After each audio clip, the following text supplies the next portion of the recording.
Hello बच्चों, आज हम लोग इस लेक्चर में डायमेंशनल और डायमेंशन फार्मूले को पढ़ेंगे और ये समझेंगे कि डायमेंशन फार्मूले का यूज क्या है। हम किस तरह से किसी भी डायमेंशन फार्मूले को यूज करते हैं। यूज हम कई तरह से कर सकते हैं, जैसे हम लोग लिखें use of dimension formula of dimensional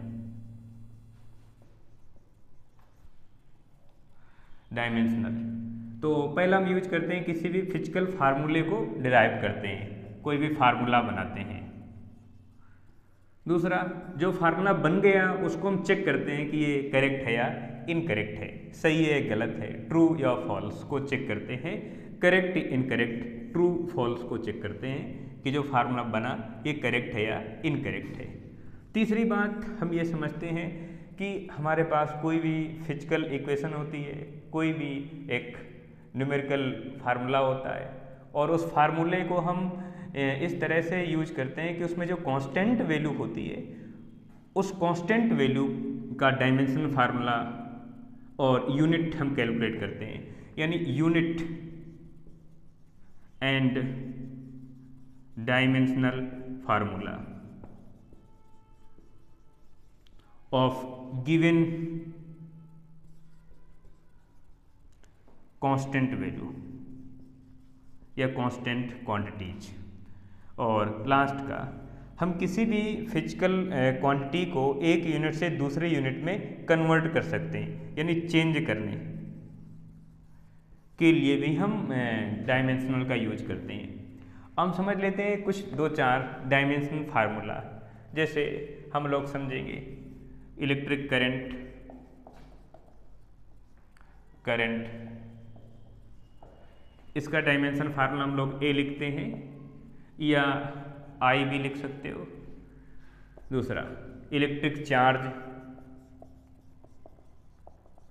देखिए डायमेंशन फार्मूला को कैलकुलेट करने के लिए हम यूनिट का यूज कर लें या उसके फार्मूले का यूज कर लें, दोनों में से किसी एक मेथड का यूज करके हम उस क्वांटिटी का डायमेंशन फार्मूला कैलकुलेट कर सकते हैं। Electric current, electric charge.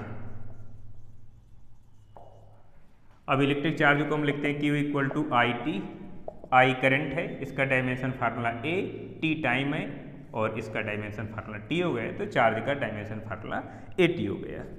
फिर इसके बाद जैसे हम देखें इलेक्ट्रिक पोटेंशियल या पोटेंशियल डिफरेंस,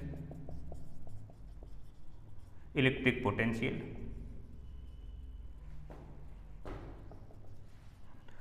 या पोटेंशियल डिफरेंस। पोटेंशियल डिफरेंस को कैलकुलेट करने के लिए हमारे पास फार्मूला है potential difference equal to work divide by charge, ऐसा एक फार्मूला हमारे पास है। और वर्क का डायमेंशन फार्मूला है हमारे पास ml² t-2। चार्ज को तो अभी हमने लिखा और इसको लिखा AT। अगर आपको वर्क का डायमेंशन फार्मूला नहीं पता है तो आप वर्क का फार्मूला लिखें फोर्स मल्टीप्लाई डिस्प्लेसमेंट, और फोर्स को लिखें मास मल्टीप्लाई एक्सीलरेशन, और ऐसा करते करते आप बेसिक क्वांटिटी के पास पहुंच जाएंगे। जैसे आपको वर्क का डायमेंशन फार्मूला नहीं पता है तो आप लिखेंगे work equal to force multiply displacement. अब डिस्प्लेसमेंट का तो पता है क्योंकि ये बेसिक क्वांटिटी है, फोर्स का नहीं मालूम है तो फोर्स इक्वल टू ma लिख सकते हैं। यहाँ पर पुटअप किया हमने, इधर किया ma(x). अब a नहीं पता है तो m और a की जगह d²x डिवाइड बाई dt² और x पहले से लिखा हुआ था। तो वर्क का डायमेंशन फार्मूला लिखा, मास है, इधर m है, और इधर आप ध्यान से देखेंगे तो इधर है x है यानी l है, इधर x है यानी l² हो जाएगा, यानी ml²। t² नीचे है तो t ऊपर जाएगा माइनस हो जाएगा t-2। तो वर्क का हमारे पास डायमेंशन फार्मूला आ गया। इस तरह से हम लोग इस पोटेंशियल डिफरेंस का डायमेंशन फार्मूला कैलकुलेट करेंगे और वैल्यू पुटअप करेंगे। हम देखेंगे कि किसी भी क्वांटिटी का जो डायमेंशन फार्मूला हम लोग कैलकुलेट करते हैं वो इसी तरह से कैलकुलेट करते हैं। V main potential difference, W यानी ml² t-2 divide by AT, और इसे लिखेंगे हम लोग, ध्यान रखना v स्पीड नहीं है, वेलोसिटी नहीं है, पोटेंशियल डिफरेंस है या पोटेंशियल है। इधर हम लोग लिखेंगे ml² t-3 a-1, इस तरह से पोटेंशियल डिफरेंस का। फिर इसके बाद हम जैसे डायमेंशन फार्मूला कैलकुलेट करना चाहते हैं रेजिस्टेंस का, इलेक्ट्रिक रेजिस्टेंस।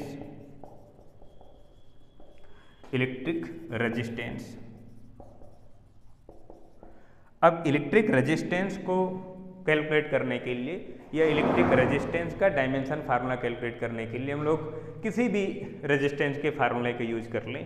बहुत सारे फार्मूले हैं रेजिस्टेंस के, उनमें से एक फार्मूला हमारे पास है ओम्स लॉ का, V = I/R।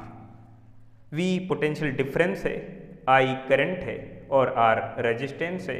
और आप R की डायमेंशन फार्मूला चाहिए, R की वैल्यू चाहिए, तो V/I।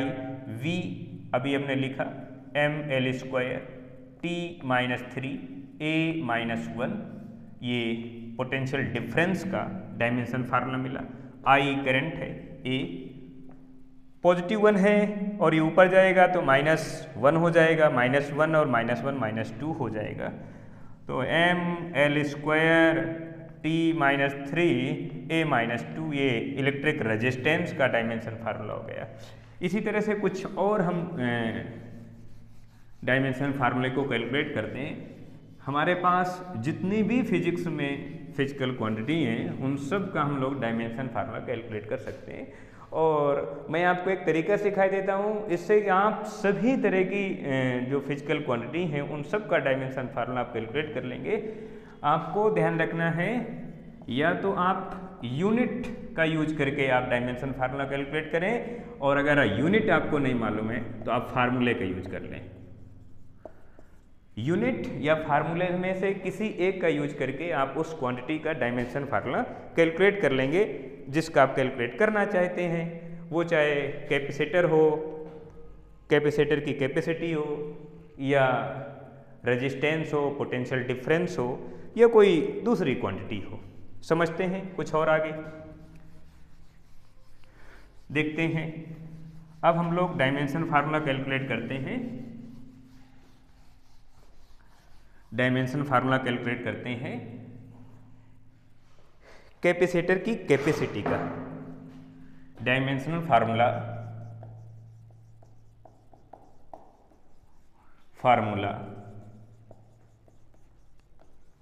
Of capacity of capacitor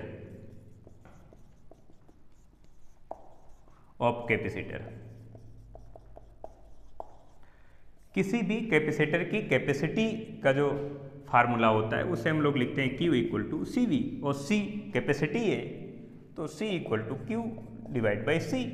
और आप इसे अगर लिखना चाहें तो Q की डायमेंशन फार्मूला हमारे पास है 80, और V की नहीं मालूम है, V की तो अभी हमने लिखा, लेकिन शायद अगर भूल जाएं तो फिर एक तरीका है हमारे पास, V = W/Q लिखें और Q ऊपर चला जाएगा तो हो जाएगा Q पहले से लिखा हुआ तो Q² हो जाएगा, यानी A² t² वर्क का जो डायमेंशन फार्मूला है ml² t-2। इस तरह से हम लोग हर एक फिजिकल क्वांटिटी का डायमेंशन फार्मूला कैलकुलेट कर सकते हैं। अब हम लोग इन सभी डायमेंशन फार्मूले का यूज देखते हैं। यूज क्या है, किस तरह से है। पहला तो यूज है, हम फार्मूला बनाएंगे। जैसे फार्मूला बनाना है हमें, कौन से फार्मूले बनेंगे, जैसे T = π/L/G। ये क्या है भाई, ये है किसी भी पेंडुलम के टाइम पीरियड का फार्मूला। 2π तो कांस्टेंट वैल्यू है, T टाइम पीरियड है, और L पेंडुलम के स्ट्रिंग की लेंथ है, और G acceleration due to gravity है। जैसे हमने यहाँ पर किसी भी पेंडुलम को हैंग कराया और ये पेंडुलम है, और इस पेंडुलम को हमने इस तरह से मूव कराया, तो पेंडुलम इधर आया फिर इधर आया, तो हमने देखा कि पेंडुलम इस तरह से ये मोशन करता है, SHM करता है। SHM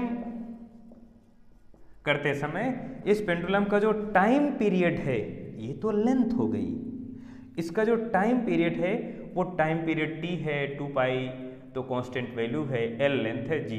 acceleration due to gravity है, ग्रेविटी की वजह से इसका जो एक्सेलरेशन है वो है। इस तरह के फार्मूले कैलकुलेट करेंगे। या जैसे कोई भी पार्टिकल किसी सर्कुलर पाथ पर मूव कर रहा है, कोई पार्टिकल किसी सर्कुलर पाथ पर मूव कर रहा है, तो उस पार्टिकल पर एक फोर्स होगा, उस फोर्स को हम लोग कहेंगे सेंट्रीपिटल फोर्स, यानी mv² divide by R. m उस पार्टिकल का मास है जो मूव कर रहा है, v उसकी स्पीड है और r रेडियस है जिस पाथ पर मूव कर रहा है। जैसे ये उसका सर्कुलर पाथ है, ये रेडियस हो गई, और यहाँ पर ये पार्टिकल है इधर की तरफ जा रहा है v वेलोसिटी से। वही पार्टिकल इधर आएगा, इधर जाएगा, वही पार्टिकल इधर आएगा, इधर जाएगा, वही पार्टिकल इधर आएगा, इधर जाएगा। तो एक ही पार्टिकल है और वही पार्टिकल इस सर्कल में कंटिन्यू मूव करता है। तो इस तरह के फार्मूले को हम लोग बनाएंगे। और फार्मूले जैसे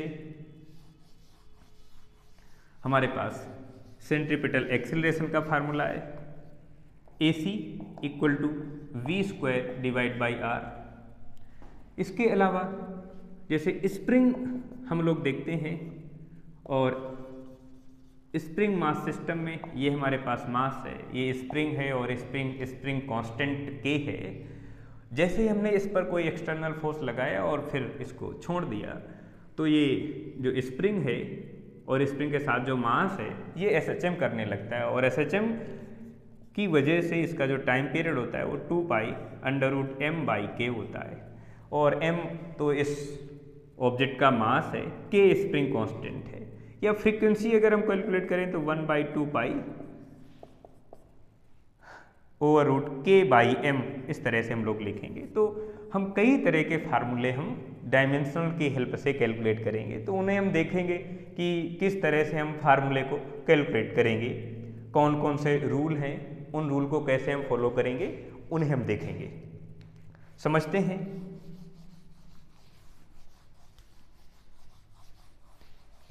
जैसे हमने एक क्वेश्चन लिखा पेंडुलम का, ये हमारे पास पेंडुलम है, सिंपल पेंडुलम, और ये स्ट्रिंग है, ये पेंडुलम हो गया, पेंडुलम बॉब। और इसको जब मोशन कराए तो इसका पाथ इस तरह से मिलता है में, तो ये पाथ हो गया इसका, ये स्ट्रिंग की लेंथ हो गई, इसका टाइम पीरियड t है तो हमने देखा, और इसकी लैंग्वेज इस तरह से हम लोग लिखते हैं question. And simple pendulum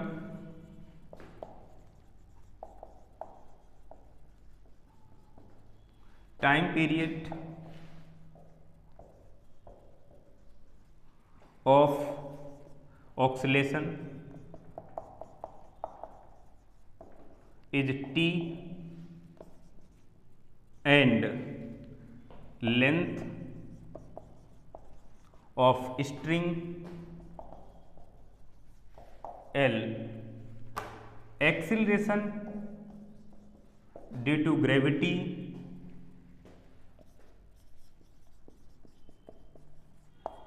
G. Then calculate the formula of time period, the formula of time period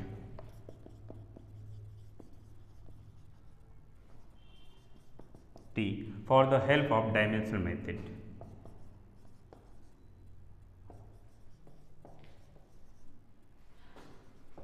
Of dimensional method.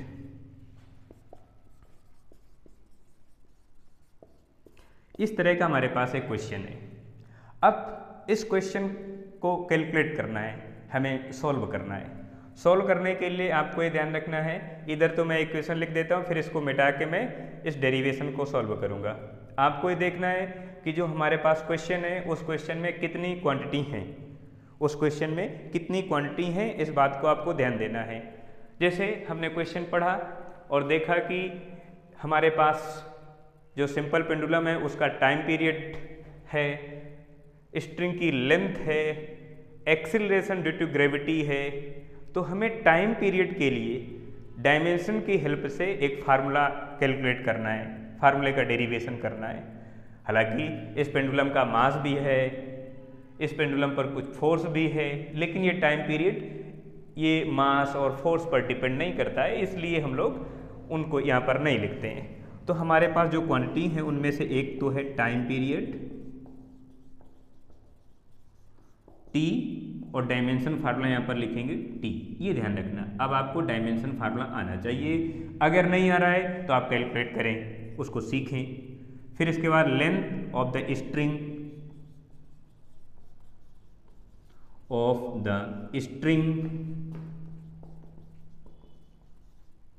ये L है और इसका डायमेंशन फार्मूला L है।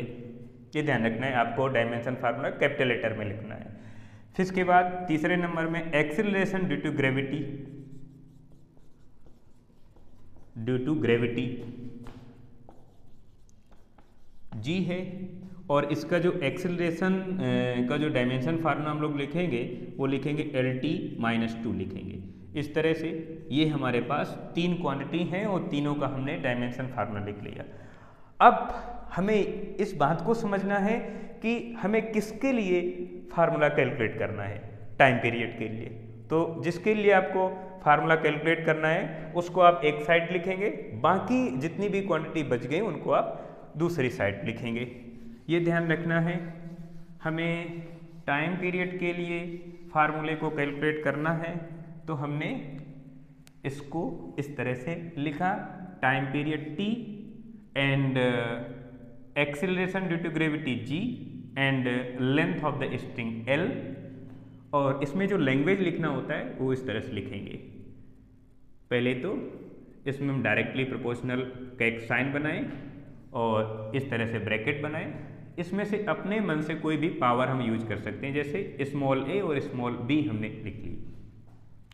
इधर ये मल्टीप्लाई में लिखेंगे, time period of the simple pendulum is depend upon the acceleration due to gravity G and length of the string L।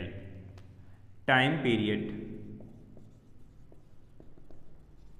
Of the simple pendulum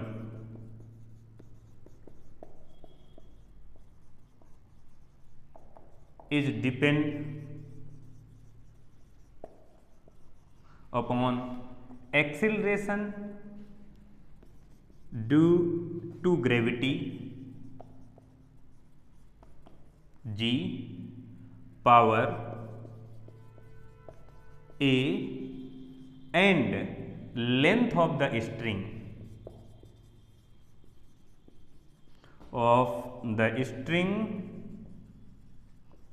L power B, then we can write this equation, time period is directly proportional to acceleration due to gravity power A and length power B। अब इसे हम calculate करेंगे। देखें, इधर से हमारे पास जो equation है उसमें से हम लोगों ने इस प्रोपोर्शनल साइन को रिमूव करके कोई कांस्टेंट वैल्यू लिखी और लिख दी T equal to K G power A and L power B। This is equation first. अब हम बोथ साइड की डायमेंशन फार्मूला लिख देंगे। Right the both side dimension formula, right the both side dimensional formula.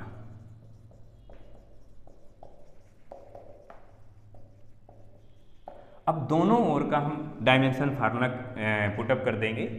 तो इधर है हमारे पास time period T और इसका डायमेंशन फार्मूला T K, और इधर है acceleration due to gravity LT-2 power A and length of the string L, dimension formula L power B।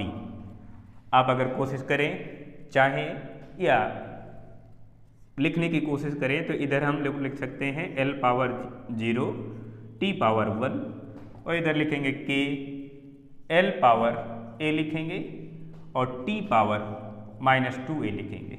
इसे हम अलग अलग कर देते हैं और इधर L पावर B लिखेंगे। फिर अगले स्टेप पे L power 0 T power 1 equal to K। अब ध्यान से अगर आपने देखा तो इधर L पावर A है और इधर L पावर B है, तो हम इसे लिख सकते हैं L power A plus B, और इधर T पावर केवल -2A है तो T पावर -2A। अब दोनों की पावर से कंपेयर कर लेते हैं। जैसे हम कंपेयर करेंगे तो T पावर 1 है, उधर कितना है -2A, -2A इक्वल टू 1, तो A इक्वल टू -1/2, तो A की वैल्यू हमें मिल गई। A हमने जो पावर यूज की थी उसकी वैल्यू मिल गई, और हम देखेंगे A plus B equal 0, A plus B equal 0, यानी A इक्वल टू -B, यानी B इक्वल टू -A। इस हिसाब से अगर A की वैल्यू निगेटिव है तो B की वैल्यू पॉजिटिव होगी, यानी B इक्वल टू +½ तो B की वैल्यू मिली +1/2 मीन +½ और A की वैल्यू मिली -½ -1/2। अब हम लोग जो A और B की वैल्यू है इनको हम इक्वेशन फर्स्ट में पुटअप करेंगे। फ्रॉम इक्वेशन फर्स्ट अब इसे देखेंगे T equal K G power A, और A की वैल्यू हमारे पास है -1/2 -1/2, और L पावर B है, B की वैल्यू 1/2 है। आप इसे लिख सकते हैं K L और G की वैल्यू जो नेगेटिव है इसको आप नीचे लाएं तो प्लस हो जाएगा, और एक साथ लिख देंगे 1/2। आप 1/2 पावर को रिमूव करके स्क्वायर रूट का यूज कर सकते हैं, K इधर हो जाएगा L/G, K की जगह आप 2π यूज कर सकते हैं। तो अगर हम लोग K की जगह 2π यूज करेंगे तो T equal 2π square root L/G। इस तरह से ये हमारे पास एक फार्मूला बन के तैयार हो गया टाइम पीरियड का। जब कोई पार्टिकल ऑक्सीलेशन करेगा सिंपल पेंडुलम में, या सिंपल पेंडुलम जब ऑक्सीलेशन करेगा तो उसके टाइम पीरियड का ये फार्मूला बन के तैयार हुआ। अब इसे आप नोट करें।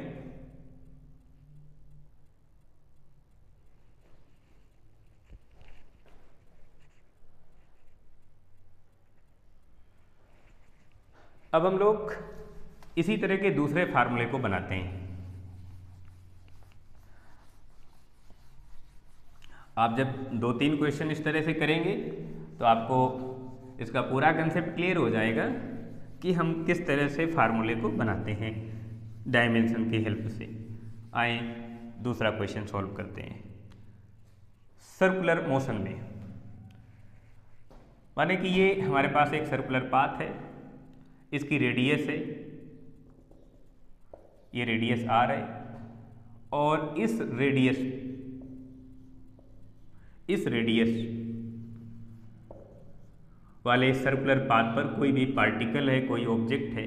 जैसे ये मैं एक डायग्राम बना लेता हूँ कि ये इस तरह से मूव कर रही है, v इसकी स्पीड है, और इस बॉडी का जो मास है वो m है, सेंट्रीपिटल एक्सेलरेशन स्मॉल a है। तो हमें इस पर सेंट्रीपिटल फोर्स के लिए फार्मूले को डिराइव करना है, फार्मूले को बनाना है। तो हम लोग लैंग्वेज लिखते हैं, किस तरह से इसकी लैंग्वेज हो सकती है देखेंगे। क्वेश्चन लिखते हैं, an object move in R radius circular path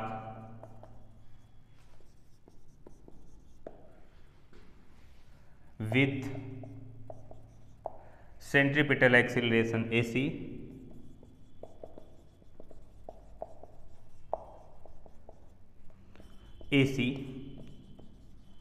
and centripetal force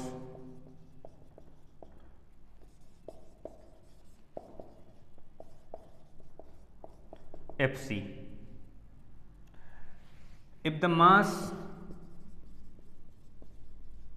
and speed of moving object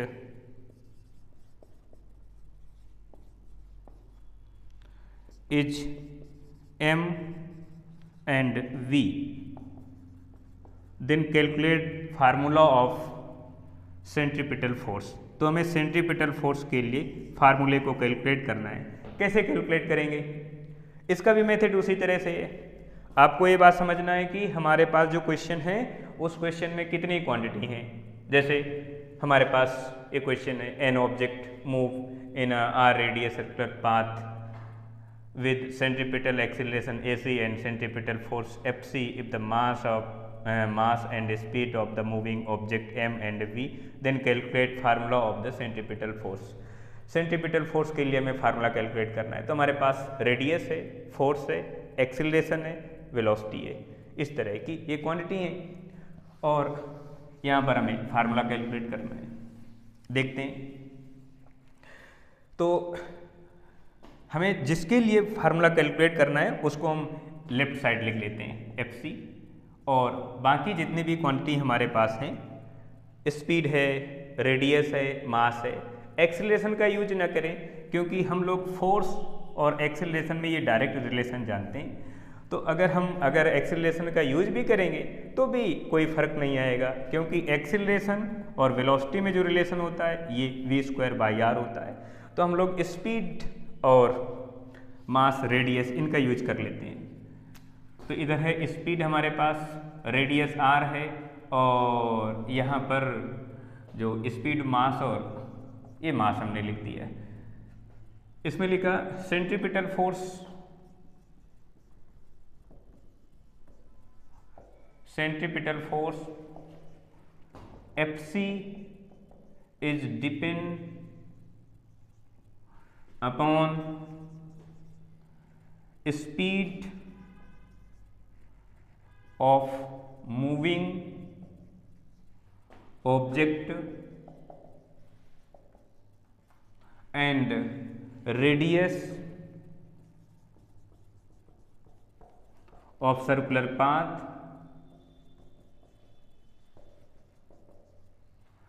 and mass of the object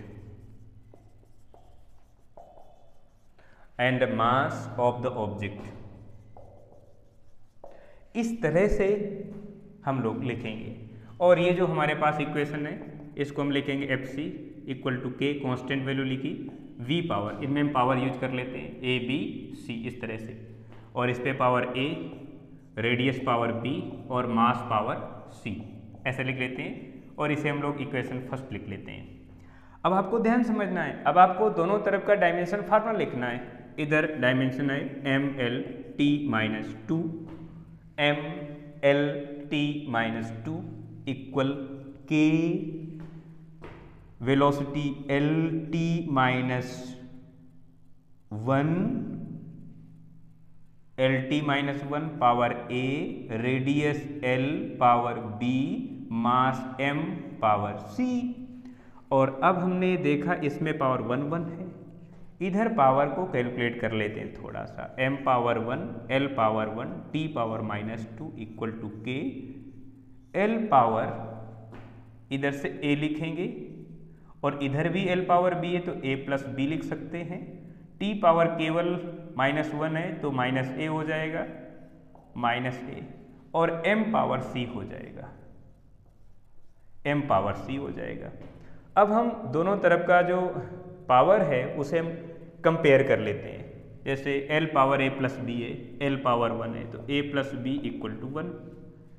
फिर इसके बाद हमने देखा A पावर -A है, A पावर -2 है तो -A equal to -2, A equal 2। A की value यहाँ पर पुटअप करेंगे तो B की मिलेगी, यानी 2 प्लस B इक्वल टू 1 ऐसे तो लिखेंगे, तो B इक्वल टू -1, तो B की वैल्यू मिल गई। B की जब वैल्यू मिल गई तो C की वैल्यू देख लेंगे। M पावर C है, M पावर 1 है तो इधर हम लोग अगर लिखें तो C पावर 1 लिखेंगे। अब जो हमारे पास पावर आई है उन सभी पावर का हम लोग यूज करके यहाँ पे लिखते हैं। इक्वेशन फर्स्ट में इन तीनों पावर को लिख देते हैं तो हमारे पास एक फार्मूला बन के तैयार हो जाएगा और लिखेंगे from equation first using value of A, B and C, Fc means centripetal force equal K V power A and R power B and M power C।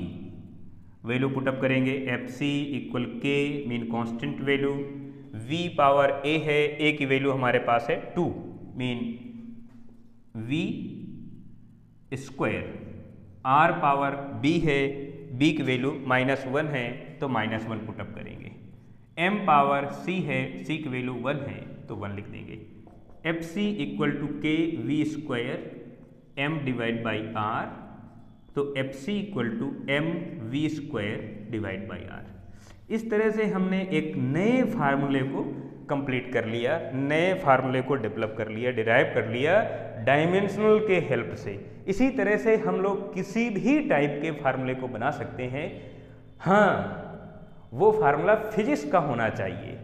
Physics के कुछ फार्मूले में कुछ लिमिटेशन है, ऐसा नहीं कि डायमेंशन के जो रूल हैं यूनिवर्सल हैं, इनकी कुछ लिमिट हैं और लिमिट के बेस में हम लोग फार्मूले को डेवलप करते हैं।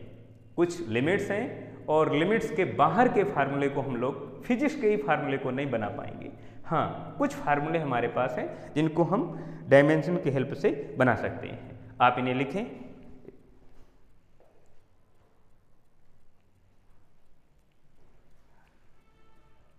चलिए देखते हैं, एक फार्मूला और तैयार करते हैं।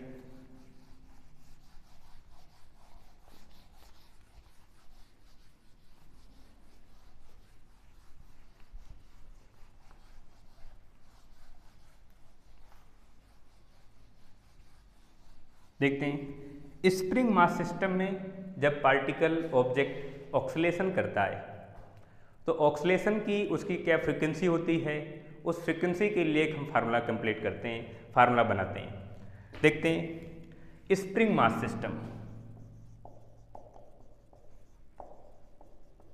Mass system, spring mass system में हमारे पास एक ये हैंगर हुआ और यहाँ से हमने किसी भी स्प्रिंग को कनेक्ट करा दिया। कनेक्ट कराने के बाद यहाँ से हमने किसी भी m मास के एक ऑब्जेक्ट को कनेक्ट कराया और इस ऑब्जेक्ट में जो मास है उस मास की वजह से डाउनवर्ड, वर्टिकल डाउनवर्ड इस पर ग्रेविटेशनल फोर्स है mg, वर्टिकल डाउनवर्ड नीचे की तरफ, और ऊपर की तरफ वर्टिकल अपवर्ड स्प्रिंग फोर्स है जिसे हम लोग -kx लिखेंगे। k स्प्रिंग कांस्टेंट है और x इस स्प्रिंग का डिस्प्लेसमेंट है। अगर इसकी हम FBD बनाते हैं तो ये मास है और इस तरह से -kx तो वर्टिकल अपवर्ड फोर्स है और ये हमारे पास mg वर्टिकल डाउनवर्ड एक फोर्स है। तो इसका एक क्वेश्चन लिखते हैं और हमें देखेंगे कि ये जो ऑब्जेक्ट है, जो बॉडी है, इस तरह से ऑक्सीलेट करता है। इस तरह से जब ये ऑक्सीलेट करता है तो इसके ऑक्सीलेशन की फ्रीक्वेंसी क्या होती है और फ्रीक्वेंसी हम लोग किस तरह से कैलकुलेट करते हैं उसे हम समझते हैं। देखते हैं, एक क्वेश्चन लिखते हैं। इस क्वेश्चन में भी हम लोग फ्रीक्वेंसी के लिए फार्मूला कैलकुलेट करेंगे और टाइम पीरियड के लिए फार्मूला कैलकुलेट करेंगे। Question, an object connected with spring, connected with spring which are spring constant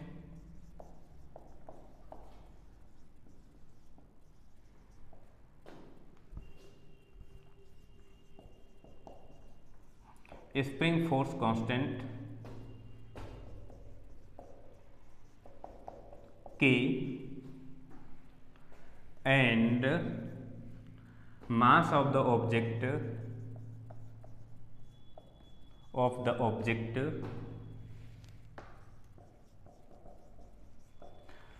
m if object oscillate about its mean position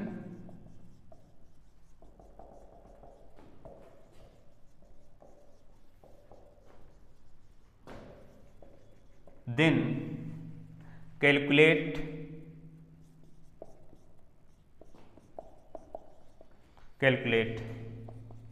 the formula of frequency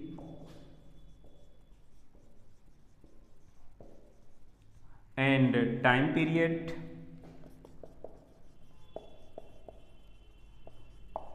of the oscillation.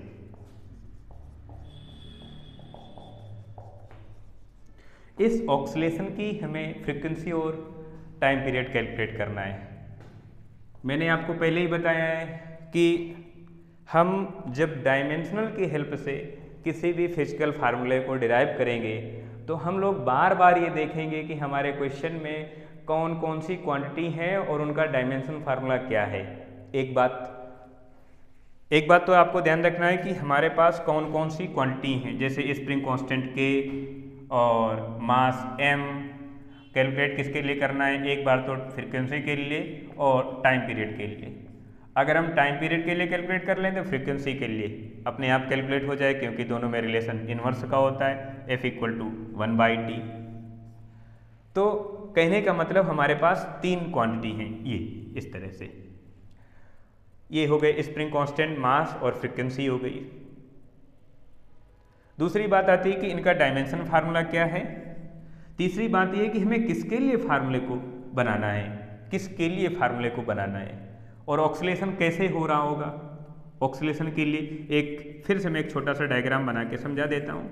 जैसे ये spring है, spring constant के है, यहाँ से हमने किसी भी मास को कनेक्ट करा दिया तो ये object vertical upward and vertical downward continue move करेगा अपनी मेन पोजीशन से, up down up down up down continue move करेगा। तो ये जो बॉडी है, ये जो ऑब्जेक्ट है, ये ऑक्सीलेट कर रहा है, और अगर ऑक्सीलेट कर रहा है तो इसके पास फ्रीक्वेंसी भी होगी, इसके पास टाइम पीरियड भी होगा। तो कितना इसका टाइम पीरियड है, कितनी इसकी फ्रीक्वेंसी है, कैसे कैलकुलेट करेंगे उसे देखते हैं। देखें, अब इसे मैं मिटा देता हूँ, साफ कर देता हूँ।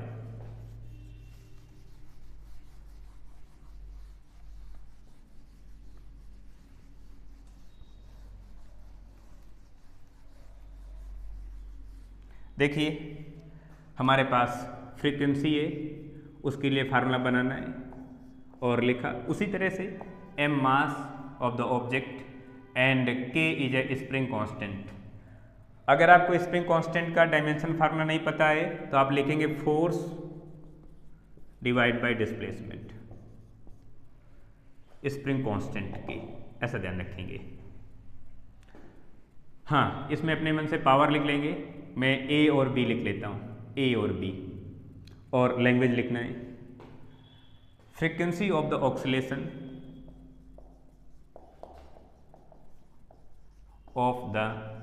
Oscillation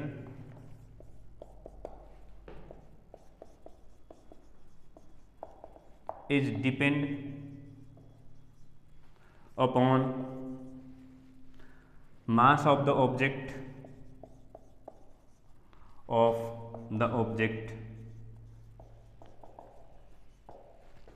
m power a and spring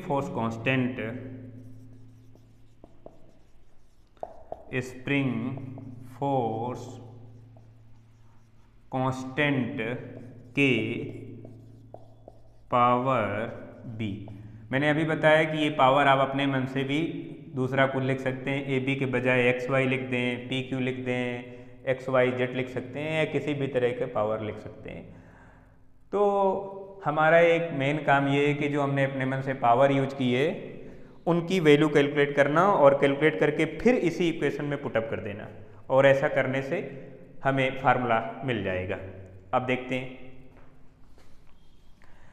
हाँ, तो इस तरह से हमने लिखा, और अब नए स्टेप में हम लोग इस प्रोपोर्शनल साइन को रिमूव करके एक कांस्टेंट वैल्यू को लिखेंगे, और लिखेंगे फ्रीक्वेंसी f स्मॉल f मैं प्रेजेंट कर रहा हूँ, और f = k और m power a and k power b। This is equation first. अब write the both side dimension formula of in this equation, write the both side dimensional formula of in this equation. इस equation में हम दोनों तरफ का dimension formula लिखेंगे और ध्यान रखना है जो फ्रीक्वेंसी का डायमेंशन फार्मूला होता है वो टाइम पीरियड के डायमेंशन फार्मूले का इन्वर्स होता है, ये ध्यान रखना। तो फ्रीक्वेंसी का डायमेंशन फार्मूला लिखेंगे t-1 mean T inverse, k mean constant. इसका कोई डायमेंशन फार्मूला आप नहीं लिखेंगे क्योंकि आपको मालूम ही नहीं कि कौन सा कांस्टेंट है, ये ध्यान रखना है।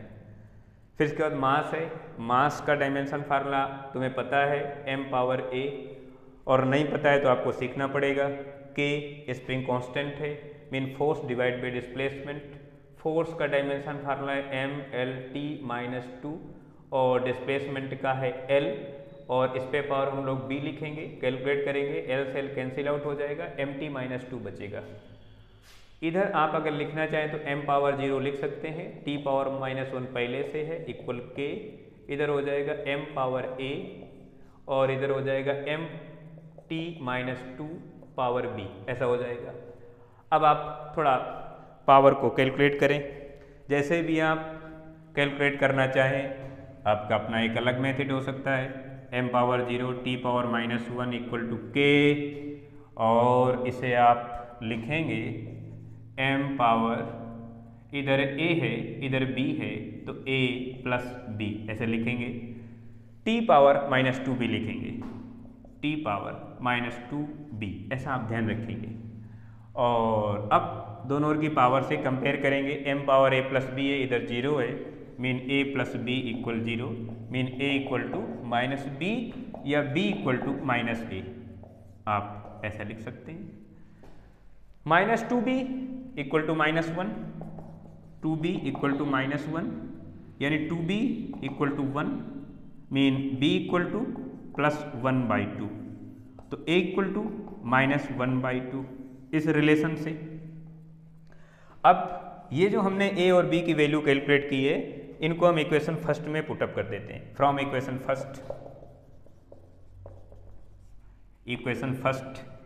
फर्स्ट हमारे पास है f mean frequency equal to k, और इधर है m⁴a, a की जो वैल्यू हमारे पास वो है -½ और हमारे पास b की जो वैल्यू है +½ है और k पावर b है तो k पावर +½ लिखेंगे। तो f इक्वल टू k इधर लिख देंगे k डिवाइड बाई m और whole power ½ f equal to k इधर लिख देंगे √ k बाई m। इस तरह से हम लोग इसे लिख सकते हैं। आप चाहें तो k की वैल्यू 1/2 पुटअप कर सकते हैं। ध्यान रखना कि हर एक फार्मूले में जो कांस्टेंट वैल्यू यूज होगी उसकी वैल्यू अलग अलग होगी, ये ध्यान रखना है। अगर आप 2π लिखेंगे तो फ्रीक्वेंसी का फार्मूला हम लोग लिखेंगे f equal to 1/2π square root k/m, इस तरह से। ये हमारे पास फ्रीक्वेंसी का फार्मूला बना। और अगर आप टाइम पीरियड का फार्मूला बनाना चाहते हैं तो टाइम पीरियड के लिए इसका जस्ट उल्टा हो जाएगा, t इक्वल टू 1/f, तो t equal to 2π square root m divide by k, ये टाइम पीरियड का फार्मूला हो गया और ये फ्रीक्वेंसी का हो गया। ये जो ऑक्सीलेशन हो रहा था इसी की फ्रीक्वेंसी है और इसी का टाइम पीरियड भी है।